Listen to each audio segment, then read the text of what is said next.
a light-skinned turd. If you're not going to have children, what are you going to do with your lives? Do whatever the fuck I want.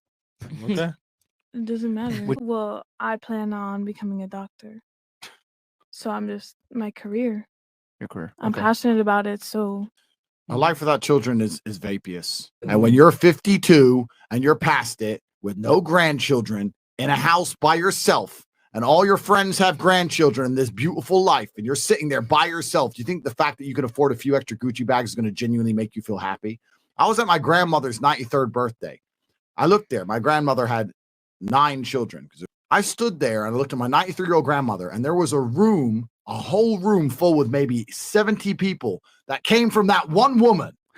Isn't that remarkable? Yes. Nobody cared about her career. Nobody asked what job she did. Nobody asked how many times she went to the club. Nobody asked if she had time to go to festivals. No, you had 70 sentient beings, including myself, full of life from one woman who dedicated herself to being a mother. Listen, if you decide to not have children because you don't want any, that's okay. You could still end up on your deathbed with a room full of people who love you. It doesn't have to be your children. You don't have to pop out 70 people. You don't have to push 70 people out your twat. Men are so afraid to be alone or to die alone. They hang that over women's heads, and it surprises them that we aren't afraid to be on our deathbed by ourselves or with a handful of people in the room. Just because you have all of these people in the room when you're on your deathbed because everybody want to come see you doesn't mean that you didn't live a fulfilling or happy life for you. Not everybody the same. I have hundreds of thousands of followers. You think I'm going to expect them to come to my funeral? No.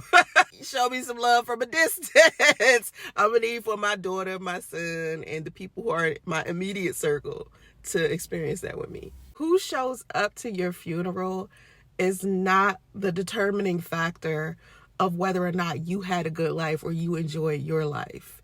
That has something to do with how other people feel. And that's just how he wants to pass away. He wants to pass away and everyone is in the room. That doesn't mean that that's what everybody wants or that it's a measure of whether you had a good life or not. He basically wants acceptance from a lot of people, and he feels like if it's a lot of people in the room, then that means that you were more valuable, instead of understanding that it could be quality people in the room and it could only be 5 of them and it will still have the same effect. Out of those 70 people, even if all of them are your relatives, you probably were only close to maybe a handful of those people.